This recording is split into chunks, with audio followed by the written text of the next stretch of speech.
अस्सलाम वालेकुम friends, welcome back in technical skills academy. Friends, जैसा कि आपने थंबनेल में देखा है कि आज की इस वीडियो में मैं आपको बताऊंगा कि कैसे हम कोई भी स्टील पाइप का वेट जो है वो कैसे हम एस्टिमेटेड वेट निकाल सकते हैं। अच्छा, इसमें पहले मैं आपको बता दूं कि हमें वेट निकालने की ज़रूरत क्यों पड़ती है। ये उन लोगों को इस चीज़ का ज़्यादा बेहतर पता है जो लोग फैब्रिकेशन का काम करते हैं, जो पाइप की प्रोडक्ट बनाते हैं, पाइप को काट के उससे आगे कोई चीज़ बनाते हैं, तो उनको पता चलेगा कि ये वज़न निकालना क्यों ज़रूरी है। अच्छा फ्रेंड, वज़न इसलिए निकालते हैं कि हमें कोई भी ऑर्डर आता है कोई चीज़ बनाने के लिए जो पाइप से बनती है, तो वो हम सबसे पहले पाइप ख़रीदने नहीं जाते, क्लाइंट को हम उसकी कोटेशन भेजते हैं कि सर आपका ये जो जॉब है, आपका ये जो ऑर्डर है, ये इतने में बनेगा। तो उसके लिए फिर हम जो है ना वो पहले अपने तौर पे वर्किंग करते हैं और मार्केट से उसका रेट लेके अपना प्रॉफिट और अपना लेबर चार्जेस उसमें ऐड करके तो वो क्लाइंट को बता देते हैं। अच्छा, स्टार्ट करते हैं अपनी वीडियो, जिसमें मेरा टाइटल है राउंड 5 वेट कैलकुलेशन। इसको कैलकुलेट करने के लिए जो फार्मूला इस्तेमाल होता है वो मैं आपको सिखाऊंगा कि वो कैसे आया, वो कैसे बना। इस तस्वीर में आप देख सकते हैं कि स्टील ट्यूब इस तरह की होती है पाइप, जिसमें जो फिज़िकली हमें डाटा मिल सकता है वो होता है आउटर डाया, वॉल थिकनेस और इसकी लेंथ। इन तीन चीज़ों का मिल के जो फार्मूला बनेगा उसको हम बनाते हैं। उसके लिए हमें क्या क्या चाहिए होता है वो मैंने जैसे भी बताया। डाटा जो चाहिए उसमें आउटर डाया चाहिए, वॉल थिकनेस चाहिए और उसकी लेंथ चाहिए। फिर ही हम जो है ना इसका वज़न निकाल सकते हैं। अच्छा, वॉल थिकनेस इसमें स्लाइड में देख सकते हैं आप। वॉल थिकनेस किसको कह रहे हैं, लेंथ किसको कह रहे हैं, डायमीटर किसको कह रहे हैं। तो पहले तो हम डायमीटर और वॉल थिकनेस से इसका एरिया निकालेंगे, क्रॉस सेक्शनल एरिया। उसके बाद हम लेंथ को मल्टीप्लाई करेंगे और वॉल्यूम निकल आएगा। और वॉल्यूम जब निकल आता है तो फिर उसको हम डेंसिटी से मल्टीप्लाई करते हैं, फिर हमारे पास वेट निकलता है। ठीक है, चलिए देखते हैं कैसे आता है। अच्छा, ये देखें, सबसे पहले एरिया की बात करें तो कोई भी गोल सर्कल जो होता है उसका एरिया निकालने का formula pi pi by 4 × d²। ठीक है, और उसका एक और भी फार्मूला है पाई × r²।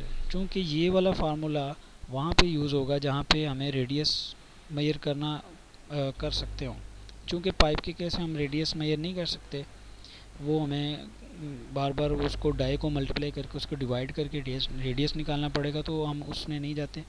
हम अपने इसी फार्मूले पे आते हैं पाई बाई 4 × d² में। अच्छा, चूँकि ये सॉलिड का फार्मूला है पाई बाई 4 × d², ये सॉलिड का फार्मूला है, सॉलिड बार क्रॉस सेक्शन एरिया का फार्मूला है। लेकिन हमारे केस में पाइप हमें चाहिए, तो पाइप अंदर से हॉलो होता है, तो हॉलो का एरिया जो है वो हम माइनस करेंगे, तो फिर ही हमारे पास जो है ना वो रिक्वायर्ड एरिया आ जाएगा हमारे पास। तो उसके लिए हम क्या करते हैं कि मैंने इसमें डी, कैपिटल डी से आउटर डाया डिनोट किया है और स्मॉल डी से इनर डाया डिनोट किया है। हम इस फार्मूले में ये कह रहे हैं कि हम बाहर वाले डाय से जो एरिया निकलता है उस एरिया में से अंदर वाले डाय से जो एरिया निकलेगा उसको माइनस करते हैं। तो हम बार बार ये काम करेंगे तो ये तो बहुत लंबा हो जाएगा, हमने इसको शॉर्ट करना है।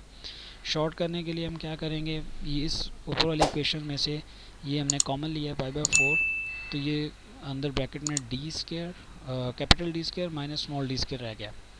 अच्छा, इस d को, स्मॉल d को हमने कन्वर्ट करना है अपने लार्ज d में। वो कैसे कर सकते हैं, हमें पता है कि स्मॉल d जो है हमारा अंदर वाला जो डाया है वो इक्वल है बाहर वाले डाई में से 2 टाइम थिकनेस माइनस कर दें तो ये हमारा आ जाता है। तो ऊपर वाली इक्वेशन में इसको हम पुट करेंगे इस वैल्यू को, तो ये हमारे पास बन गया ये d² माइनस इंटू ब्रैकेट में capital D minus 2 time thickness और उसका स्क्वायर। अब देखें अगर तो ये इट्सल्फ एक फार्मूला है।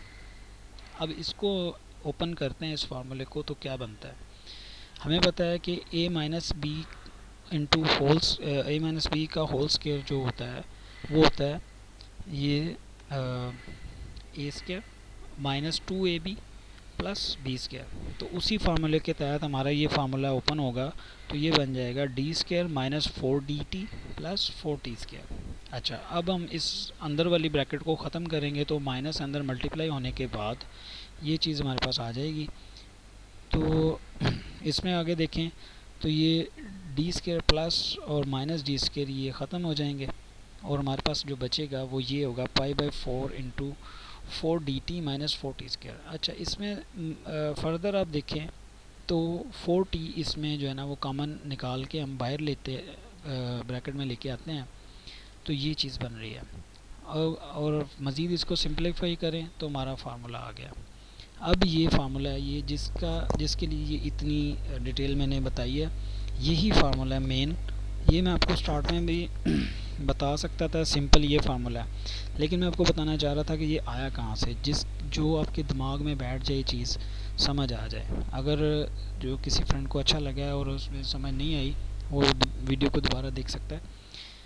अच्छा, ये चीज़ें आपको नहीं मिलेंगी कहीं भी, ये मतलब मैंने ख़ुद से सर्च किया है, देखा है, होगा मौजूद होगा, लेकिन ये कैसे बना, कैसे आया, ये चीज़ जो है ना वो मैंने सोचा कि ये मैं बताऊं।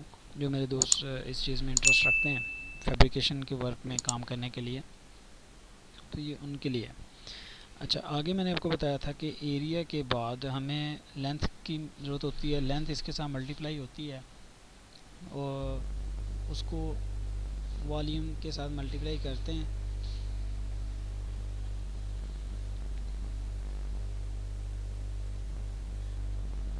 एरिया के बाद मैंने बताया था कि हमें लेंथ की ज़रूरत होती है वॉल्यूम निकालने के लिए, ठीक है। अब हम एरिया जो भी निकलेगा उसको हम लेंथ से मल्टीप्लाई करेंगे तो ये हमारे पास आ जाएगा इसका वॉल्यूम। अब वॉल्यूम के बाद जो चीज़ रह जाती है वो है डेंसिटी। डेंसिटी को वॉल्यूम से मल्टीप्लाई करें तो आपका वेट आ जाता है।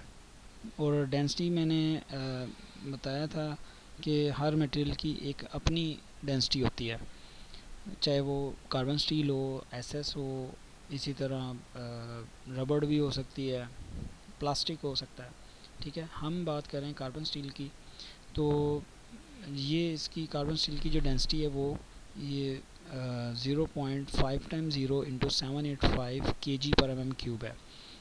मैंने mm³ में इसलिए लिखा कि मैं ऊपर जितनी भी कैलकुलेशन है वो सारी में कर रहा हूँ, और वैसे भी मेरी जो प्रैक्टिस है वो में ही होती है, मुझे आसान लगता है। जो दोस्त अगर इंचेस में और फुट पाउंड में करना चाह रहे हैं वो अपने हिसाब से इसकी जो डेंसिटी को कन्वर्ट करेंगे पहले उस यूनिट में, फिर आप उसमें जो भी आपका यूनिट होगा ऊपर कैलकुलेशन का, उस यूनिट में ही आप कन्वर्ट करके डेंसिटी को मल्टीप्लाई करेंगे तो आपका वेट सही निकलेगा।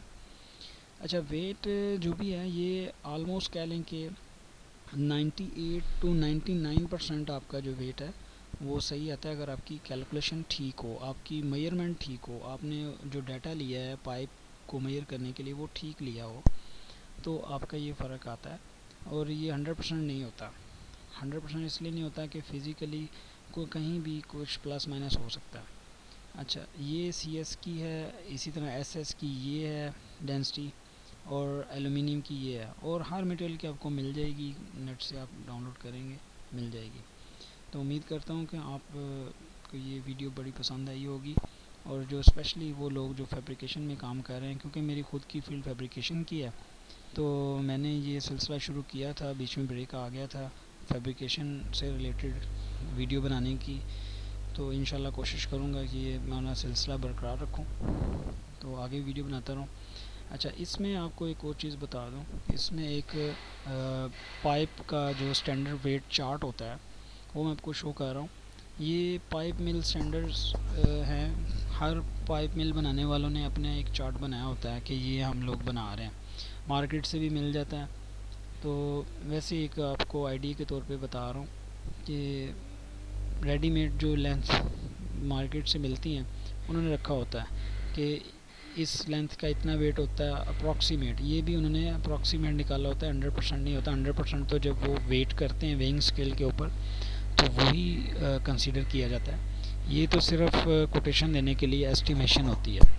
और अगर आपको किसी चीज़ में समझ नहीं आई तो वीडियो दोबारा देखें। अगर फिर भी कोई चीज़ क्लियर नहीं है आप मुझसे कमेंट में पूछें, मैं कोशिश करूँगा इंशाल्लाह वो क्लियर करूँगा। और अगर मुझे नहीं पता होगा तो वो भी मैं इंशाल्लाह उसको सर्च करूँगा, अपने सीनियर से पूछूँगा और इंशाल्लाह हम मिल के सीखेंगे। अपना बहुत सारा ख्याल रखें। अल्लाह हाफिज़।